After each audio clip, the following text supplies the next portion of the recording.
वादी कश्मीर की आज़ादी के लिए कोशिश, एक मुजाहिद की सनसनीखेज दास्तान। आपके लिए पेश खिदमत है मिशन कश्मीर। सुरंग में दाखिल होते ही सीमेंट के बड़े पाइप पर इस तरह बैठ गया जिस तरह आदमी घोड़े पर बैठता है। मैंने आहिस्ता आहिस्ता आगे खिसकना शुरू कर दिया। जैसे जैसे मैं सुरंग में आगे बढ़ रहा था, अंधेरा गहरा होता जा रहा था। सुरंग के अंदर हवा मरतूब और बोझल थी। ऑक्सीजन इतनी नहीं थी जितनी सुरंग के बाहर थी। चुनाचे मेरा सांस अपने आप थोड़ा सा तेज हो गया। उस वक्त मैं जम्मू शहर की गुंजान हिंदू आबादी की जमीन के नीचे था। मुझे सिर्फ एक ही डर था कि कहीं आगे जाकर सुरंग बंद न हो जाए, यानी सीवरेज का पाइप दीवार में घुसकर आगे चला गया हो और किसी आदमी के आगे जाने का रास्ता बंद हो। मैं दोनों हाथ पाइप पर रखकर अपने जिस्म को आगे घसीट लेता था। एक मकाम पर पहुंचकर बाएं जानिब मुड़ गया, जहां मेरे चेहरे के साथ मकड़ियों के कितने ही जाले चिमट गए। मैंने एक मकड़ी को अपने गाल पर तेजी से ऊपर को जाते महसूस किया। मैंने जल्दी से हाथ मारकर उसे मसल डाला। आगे बहुत जाले थे, बल्कि जालों का जाल तना हुआ था। मुझे पहले इन जालों को हाथों से हटाना पड़ता था। फजा में ऑक्सीजन की मजीद कमी हो गई थी। मैं मुंह खोलकर सांस लेने लगा। सुरंग कुछ दूर जाकर मजीद तंग हो गई। मिट्टी गीली थी और पाइप उसमें आधा डूबा हुआ था। मैं पाइप पर बैठकर आगे चलने लगा। एक जगह मुझे ताजा हवा का एहसास हुआ। यहाँ ऊपर किसी जगह हवादान लगा हुआ था जो अंधेरे में मुझे दिखाई नहीं दे रहा था। अंधेरा इतना गहरा हो गया था कि मुझे अपना हाथ नजर नहीं आ रहा था। 2-3 कॉकरोच पतलून के अंदर मेरी पिंडलियों पर चढ़ गए। मैंने उन्हें वहीं कुचल दिया। मैं काफी दूर सुरंग के अंदर आ गया था, मगर अभी तक वो जगह नहीं आई थी जहां ऊपर सीवरेज का ढकना था और जहां से मुझे बाहर निकलना था। मैं आहिस्ता आहिस्ता आगे बढ़ रहा था। एक दफा पाइप घूम गया, उसके बाद पाइप सीधा हो गया। मुझे दिखाई तो कुछ नहीं दे रहा था। सीमेंट के पाइप से ही मैं समत का अंदाजा लगा लेता था। लटकते हुए जाले इसी तरह मेरे चेहरे पर आते और मैं उन्हें हाथों से हटाता जाता। मुझे यूं महसूस हो रहा था जैसे मैं किसी अंधेरी कब्र में चला जा रहा हूँ। अगर मुझे इस किस्म की मुशक्कतों की तरबियत न मिली होती और मैं सख्त जान न हो गया होता तो यकीन करें या तो मैं बेहोश हो जाता या खौफ के मारे चीखना चिल्लाना शुरू कर देता। मगर मैं अपने हवास को अपने काबू में रखकर पूरे हौसले और जब्त के साथ पाइप पर आगे खिसक रहा था। अब पाइप बिल्कुल सीध में जा रहा था। मुझे महसूस हुआ कि सुरंग थोड़ी कुशादा हो गई है। मैंने अंधेरे में अपने दाएं बाएं हाथ चलाए। पहले मेरे हाथ सुरंग की दीवारों से टकरा जाते थे, अब ऐसा न हुआ। मैंने एक बाजू लंबा करके हाथ आगे बढ़ाया तो मेरा हाथ दीवार की गीली मिट्टी से टकराया। गर्मी की वजह से मेरा जिस्म पसीने में शराबोर हो गया था। मैं पाइप पर बैठा खिसक रहा था कि अचानक मैं एक दूसरे पाइप से टकरा गया और वहीं रुक गया। हाथ से टटोल कर देखा, ये पाइप ऊपर की तरफ चला गया था। जरूर ये कोई सुराख था जिसमें से पाइप के अंदर की गैस बाहर निकल रही थी। मैं पाइप के पहलू से रेंग कर आगे निकल गया। आगे दोबारा पाइप पर बैठ गया। 5-6 मिनट चला हूंगा कि आगे दीवार आ गई। मैं समझ गया कि मैं टारगेट पर पहुंच गया हूँ। मैंने सामने वाली दीवार को हाथ से टटोला। मेरे दिल में इत्मीनान की लहर दौड़ गई। दीवार के बिल्कुल साथ लगी लोहे की सीढ़ी ऊपर जा रही थी। ये वो जगह थी जहाँ ऊपर मेन होल का ढक्कन था। इसका मतलब ये था कि मैं जमीन के अंदर ही अंदर रेंगता हुआ इंटरोगेशन सेंटर की दीवार के नीचे पहुंच गया था। मैंने मुंह ऊपर उठाकर देखने की कोशिश की। ऊपर कुछ दिखाई न दिया। मैंने अल्लाह का नाम लिया और लोहे के जीने को पकड़कर आहिस्ता आहिस्ता ऊपर चढ़ने लगा। 6-7 जीने चढ़ने के बाद मेरा सर छत से टकराया। मैंने एक हाथ छत पर फेरा। ये लोहे का ढक्कन था। मुझे इस ढक्कन को उठाकर मेन होल से बाहर निकलना था। ये काम खतरनाक था। मुझे कुछ मालूम नहीं था कि ऊपर क्या सूरत हाल है। ये भी हो सकता था कि ऊपर कोई सिपाही ना हो, और ये भी हो सकता था कि जिस सिपाही को मैंने दूरबीन से यहाँ गश्त लगाते हुए देखा था वो मेन होल के पास आकर खड़ा हो गया हो। अगर मैंने ढक्कन को ऊपर की जानिब उठाया और उसकी आवाज पैदा हुई तो डोगरा सिपाही होशियार हो जाएगा और राइफल का रुख मेन होल की तरफ कर देगा। मैं अंदर ज्यादा इंतजार भी नहीं कर सकता था। वक्त बहुत कीमती था। अभी मेरे सामने पूरा ऑपरेशन पड़ा था। मैंने दोनों हाथों से ढक्कन को जरा ऊपर उठाया तो मुझे किसी के कदमों की आवाज करीब आती सुनाई दी। मैंने हाथ नीचे कर लिए। इतना मुझे मालूम हो गया था कि ढक्कन सख्ती से नहीं जमा हुआ, क्योंकि मेरे जरा से जोर लगाने से वो अपनी जगह से हिल गया था। ये भारी बूटों की आवाज थी। यकीनन डोगरा सिपाही गश्त की ड्यूटी पर था। भारी बूटों की चाप मेरे ऊपर से होती हुई आगे निकल गई। उस डोगरे को वापस भी आना था। मैं लोहे के जीने के साथ लगा रहा। बोझल फजा की वजह से मुझे सांस लेने में दुश्वारी हो रही थी। मैं सांस रोक नहीं सकता था। सिपाही के बूटों की आवाज एक बार फिर करीब आई और मेरे ऊपर से होकर दूसरी तरफ चली गई। मैंने कान लगा रखे थे। बूटों की आवाज दूर जाकर गायब हो गई।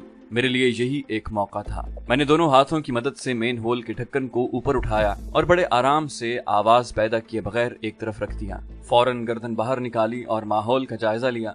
मैं इमारत की पहली मंजिल के बाहर उस जगह पर था जो मुझे गुलाम रसूल ने दूरबीन के जरिए दिखाई थी। एक लम्हा जाया किए बगैर मैं मेन होल से बाहर निकला और ढकना दोबारा सुराख के ऊपर रखा और रेंगता हुआ दीवार की दूसरी तरफ अंधेरे में चला गया। जहाँ पौधे उगे हुए थे मैं उस तरफ देख रहा था जिस तरफ सिपाही गश्त करने गया था। वो खुदा जाने कहाँ चला गया था, वापस नहीं आ रहा था। मैंने सामने उस दरवाजे पर नजरें जमाई जिसकी सीढ़ियां नीचे टॉर्चर चैम्बर्स के तहखानों की तरफ उतरती थी। ये दरवाजा छोटा और मेहराबदार था। उसे मैंने मस्जिद की छत पर बैठकर दूरबीन से भी देखा था। दरवाजा बंद था। गश्त लगाने वाला डोगरा सिपाही शायद उधर कहीं जाकर बैठ गया था या हो सकता है सो गया हो, लेकिन मुझे यही ख्याल करना था कि वो जाग रहा है और थोड़ी देर बाद गश्त लगाता यहाँ पहुंच जाएगा। मैंने जेब में से रिवॉल्वर निकाल कर हाथ में ले लिया। मेरे पीछे इंटरोगेशन सेंटर की दीवार थी और उसके पीछे उस टीले की ढलान थी जिसके ऊपर खारदार तारों की दीवार के साथ 3 डोगरा सिपाही पहरे की ड्यूटी दे रहे थे। उनकी तरफ मेरी पुश्त थी। एक बल्ब कुछ फासले पर दीवार के साथ लगा जल रहा था। उसकी रोशनी तहखाने के दरवाजे पर पड़ रही थी। ये रोशनी किसी बड़े खतरे का बायस बन सकती थी। अगर मैं दरवाजे की तरफ जाता हूँ और टीले के ऊपर जो डोगरे ड्यूटी पर हैं वो मुझे देख लेते हैं तो मेरा मिशन फेल हो सकता था। लेकिन मैं वहाँ ज्यादा देर बैठा भी नहीं रह सकता था। मुझे ये भी मालूम नहीं था कि तहखाने को जाने वाले दरवाजे पर अंदर से ताला लगा हुआ है या खुला है। ये मैं दरवाजे के पास जाकर उसे धकेल कर ही मालूम कर सकता था। मैंने आखिरी बार उस समत निगाह डाली जिधर डोगरा सिपाही गया था। उधर अंधेरा था, कुछ दिखाई नहीं दे रहा था। सिपाही कहीं नजर न आया। मैंने रिवॉल्वर हाथ में लिया और दौड़कर तहखाने वाले दरवाजे पर पहुंचा और उसे अंदर को धकेल दिया। दरवाजा खुला था। मैं जल्दी से अंदर चला गया और दरवाजे को उसी तरह आहिस्ता से बंद कर दिया। ये बात आज तक मेरी समझ में नहीं आती कि भारत का सबसे बड़ा टॉर्चर सेंटर था और वहाँ एक एक कदम पर सिक्योरिटी का खास ख्याल रखा जाता था, मगर खुदा जाने दरवाजा उन लोगों ने बंद क्यों नहीं किया था। मेरे सामने सीढ़ियां नीचे जा रही थी। मेहराबदार छत मेरे सर से कोई 2 फुट ऊंची थी। ऊपर एक कमजोर सी रोशनी वाला बल्ब रोशन था। मैं दीवार के साथ लगकर संभल कर कदम रखता सीढ़ियां उतरने लगा। पत्थरों को जोड़कर ये सीढ़ियां बनाई गई थी। जैसे जैसे मैं नीचे उतर रहा था छत भी नीचे होती जा रही थी और मेरे सर और छत के दरमियान 2 फुट का फासला बरकरार था। नीचे एक सुरंग नुमा राहदारी थी। मैंने दीवार में से सर निकालकर दाएं बाएं देखा। नीची छत वाली राहदारी में छत के थोड़े थोड़े फासले पर कमजोर रोशनी वाले बल्ब जल रहे थे। राहदारी बिल्कुल वीरान पड़ी थी। मैं आगे कदम उठाने ही वाला था कि दूर से कदमों की चाप सुनाई दी। मैं जल्दी से पीछे हो गया, मगर मैं वहां से गुजरने वाले को नजर आ सकता था क्योंकि जीने में रोशनी हो रही थी। पहले सोचा कि जीने के ऊपर भाग जाऊं, फिर सोचा कि ऊपर गया तो भी नजर आ जाऊंगा। मुझे जो कुछ करना था वहीं रहकर करना था। कदमों की चाप करीब आ रही थी। ये भारी जूतों की आवाज थी। कोई संतरी वहां चल फिर कर पहरा दे रहा था। मैं दीवार के बिल्कुल साथ पुश्त लगाकर अलर्ट हो गया। साइलेंसर वाली रिवॉल्वर मेरे सीधे हाथ में था। बूटों की आवाज थप थप कर करीब आ रही थी, फिर बहुत करीब आ गई और उसके बाद मैंने एक वर्दी वाले संतरी को देखा जिसके कांधे के साथ राइफल लटकी हुई थी और वो इस तरह चल रहा था जैसे इस ड्यूटी से सख्त बेजार हो। उसने मुझे नहीं देखा था। इतना वक्त नहीं था कि मैं उसकी गर्दन तोड़ सकता। वो मुझसे 2 कदम दूर हो गया था और मजीद दूर हो रहा था। मेरा रिवॉल्वर वाला हाथ अपने आप ऊपर उठ गया। मैंने संतरी के सर के पिछले हिस्से का निशाना लिया और ट्रिगर दबा दिया। ठक की आवाज पैदा हुई और दूसरे लम्हे डोगरा संतरी मुंह के बल जमीन पर गिर पड़ा। मेरे रिवॉल्वर की इतनी आवाज नहीं आई थी, मगर जब वो फर्श पर गिरा तो उसकी राइफल भी फर्श से टकराई और शोर पैदा हुआ।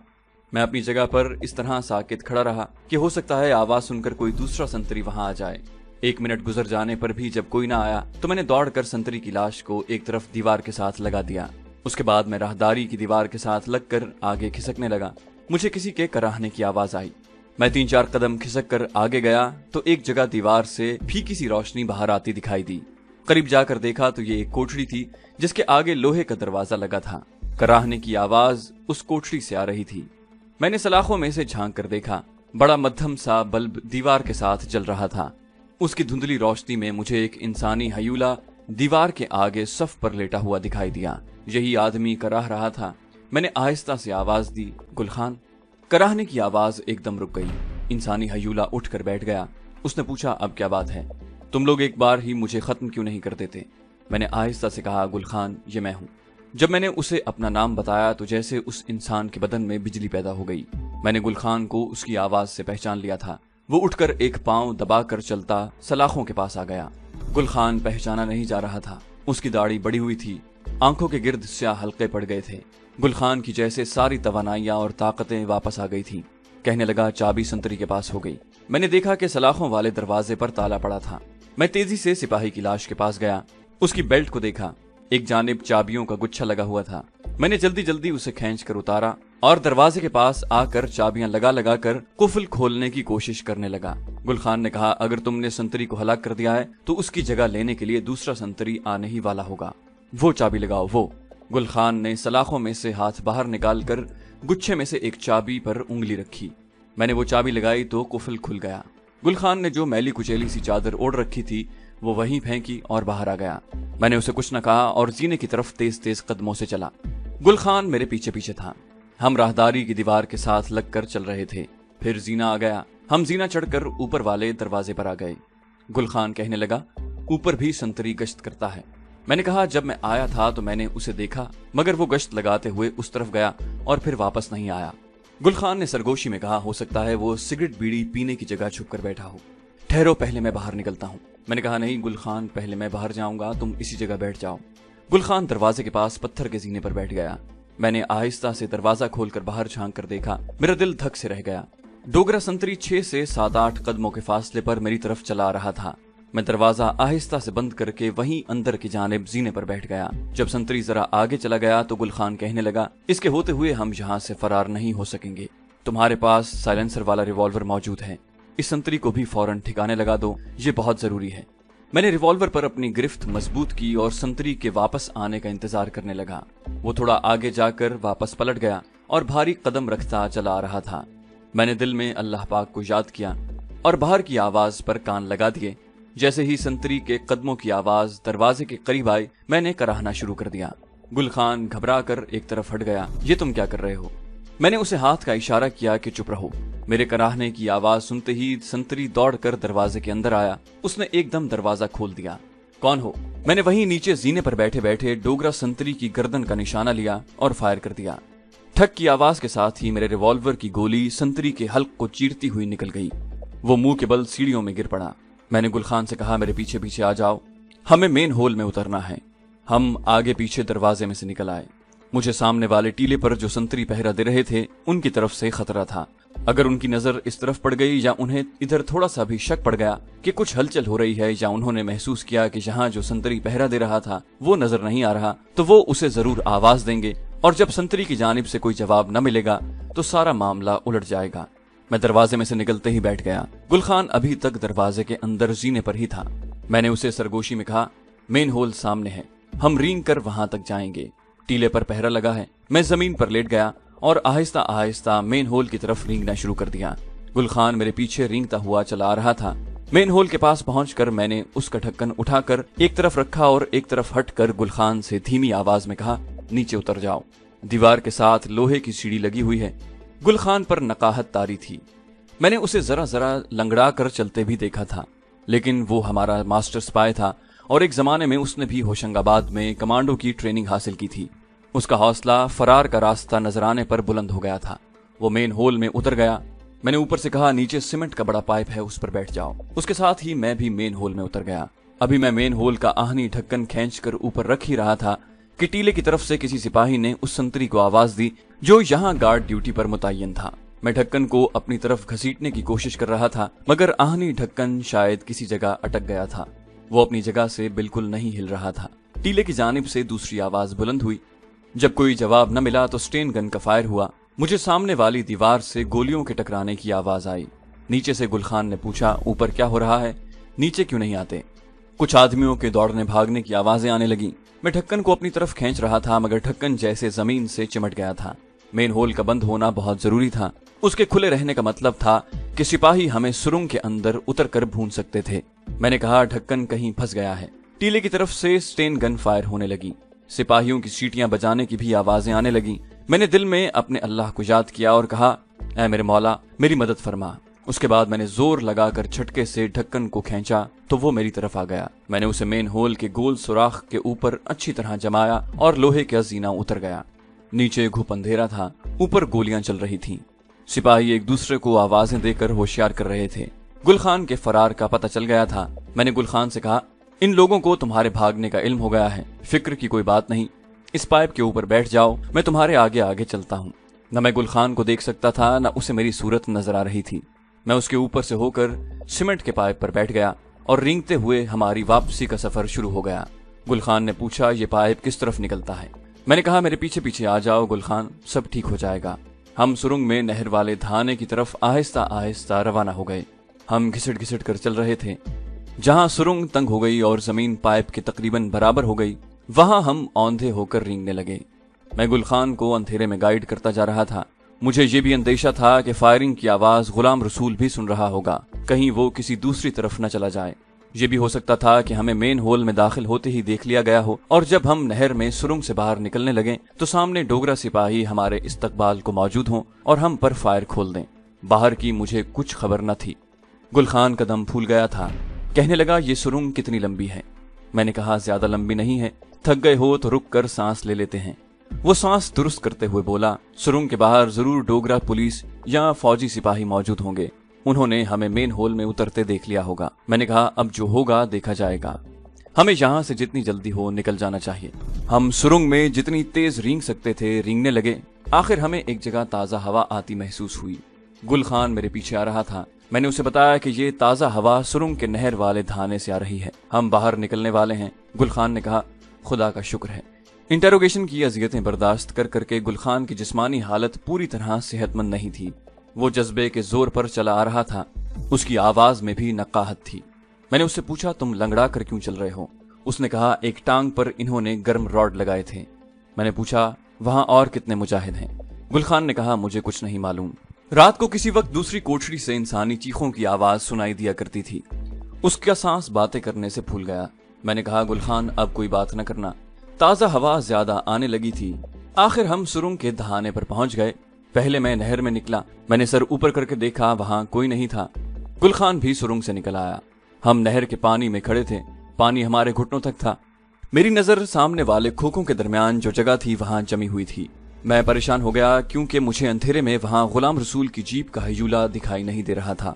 गुल खान कहने लगा, यहाँ से निकलो, हम यहाँ क्यों खड़े हैं? मैंने कहा, सामने वाले किनारे की तरफ आ जाओ।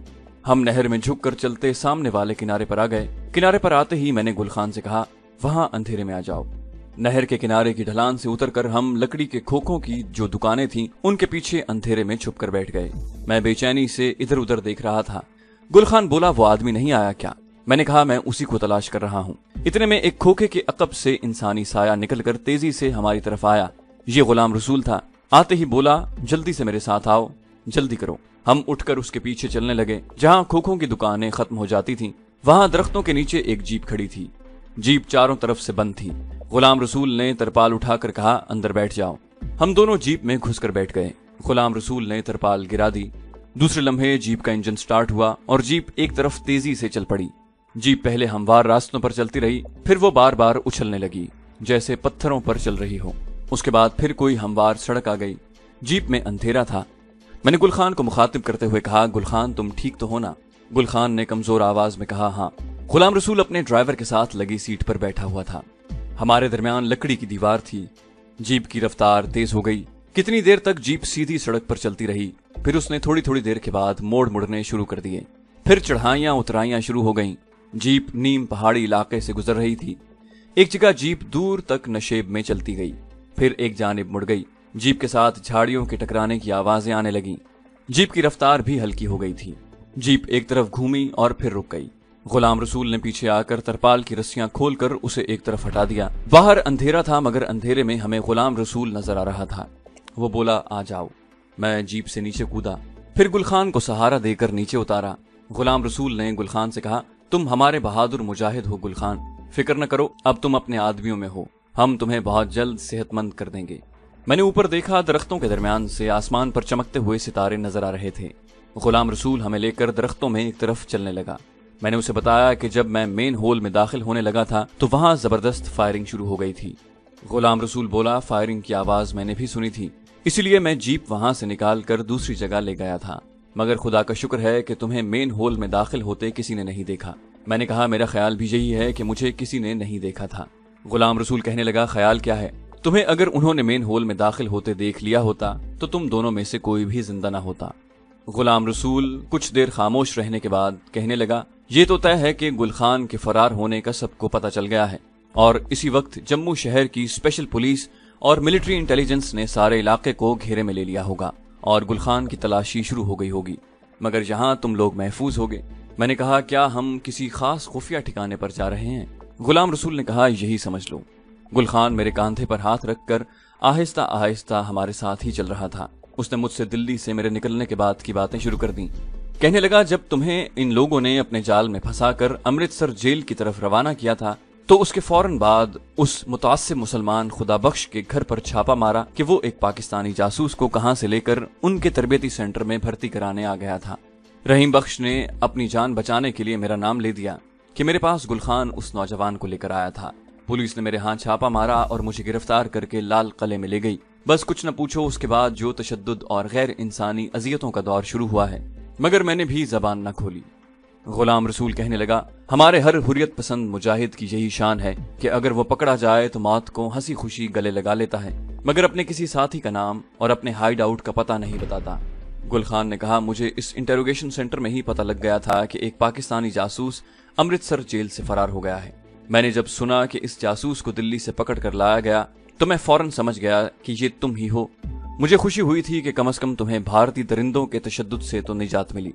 चांद निकल आया था। ये पूरा चांद नहीं था, उसकी रोशनी भी 14वीं के चांद जैसी नहीं थी, फिर भी इतनी चांदनी जरूर थी कि हमें आसपास की झाड़ियां और दरख्त और टीले नजर आने लगे थे।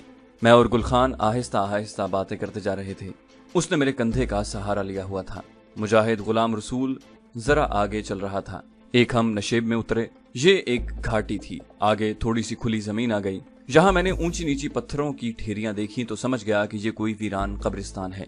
आगे आए तो कब्रों पर झुकी हुई 2-4 सलीबें नजर आईं। गुलाम रसूल ने बताया कि ये ईसाइयों का बहुत पुराना कब्रिस्तान है। 15-20 कब्रें ही इधर उधर बनी हुई थी। कई कब्रों के ऊपर से पत्थर हटे हुए थे और गड्ढे पड़ गए थे। लगता था कि इस कब्रिस्तान में अब कोई अपने मुर्दे दफनाने नहीं आता। गुलाम रसूल एक दीवार के पीछे हो गया। दीवार पर मैंने जंगली बेल चढ़ी हुई देखी। वो दीवार के पीछे जाकर रुक गया। हम भी रुक गए। यहाँ झाड़ियों के दरमियान एक कब्र पर सलीब लगी हुई थी। आधी सलीब जंगली सरकंडों में छुप गई थी। गुलाम रसूल ने मुझसे पूछा, मेरे साथ उस पत्थर की सिल को उठाओ। कब्र के ऊपर पत्थर की एक चौड़ी सलीब पड़ी थी। हमने मिलकर सिल को हटा दिया। नीचे एक कब्र का घड़ा था। गुलाम रसूल गड्ढे में उतर गया। कहने लगा, तुम भी नीचे आ जाओ। फीकी चांदनी में गुलाम रसूल कब्र के गड्ढे में जैसे गायब हो गया। पहले मैं कब्र में उतरा, उसके बाद मैंने गुल खान को सहारा देकर गड्ढे में उतार लिया। हमने दीवार के नीचे देखा। वहां गुलाम रसूल अंधेरे में बैठा दरख्त की कटी हुई शाखों को इधर उधर हटा रहा था। यहाँ कब्र के पहलू में झाड़ियों की शाखें हटाने से एक शगाफ नजर पड़ा। गुलाम रसूल इसमें दाखिल हो गया। मैं और गुल खान भी झुककर शगाफ में दाखिल हो गए। अंदर जाकर मैं हैरान रह गया। कब्र के पहलू में यहाँ एक दालान था जिसमें बाकायदा सुतून लगे हुए थे। दालान में ताजा हवा भी आ रही थी। फर्श पर खुश्क घास बिछी हुई थी। गुलाम रसूल ने मोमबत्ती रोशन कर दी। कोने में एक मटका रखा था जिसके ढक्कन के ऊपर प्लास्टिक का डोंगा पड़ा था। हम खुश्क घास पर बैठ गए। गुलाम रसूल कहने लगा, ये जगह कुछ अरसा पहले हमारी खुफिया कमीनगाह हुआ करती थी। कल मैंने इसे साफ वगैरह करवा कर ताजा पानी का मटका भी रखवा दिया था। गुल खान लेट गया था। हमने उसकी टांग का जख्म देखा। वहां सलाख सुर्ख करके लगाई गई थी। जख्म खराब हो रहा था। गुलाम रसूल ने कहा, मैं जख्म पर लगाने के लिए दवाई और पट्टियां लेकर आऊंगा। तुम लोग दिन के वक्त यहाँ छुपे रहोगे। बाहर निकलना हो तो सिर्फ रात के वक्त निकलना, और वो भी बड़ी एहतियात के साथ। गुल खान के फरार के बाद इंटेलिजेंस के आदमी सारे शहर में फैल जाएंगे। हो सकता है कि कोई आदमी इस तरफ भी आ निकले। अब मैं चलता हूँ। जहाँ हमने एक तरफ ताजा हवा का बंदोबस्त कर रखा है। मैं दिन निकलने के बाद किसी वक्त आऊंगा। गुलाम रसूल चला गया। जाते हुए वो कब्र के ऊपर पत्थर की सिल डाल गया। मैं और गुल खान कुछ देर तक बैठे बातें करते रहे। गुल खान की टांग का जख्म दर्द कर रहा था, मगर वो एक सरफरोश कमांडो की तरह दर्द को बर्दाश्त किए हुए था। मोमबत्ती आहिस्ता आहिस्ता जल रही थी। गुलाम रसूल हमारे पास 2-4 फालतू मोमबत्तियां और एक माचिस भी छोड़ गया था। हमने मोमबत्ती जलती रहने दी और थकन के मारे सो गए।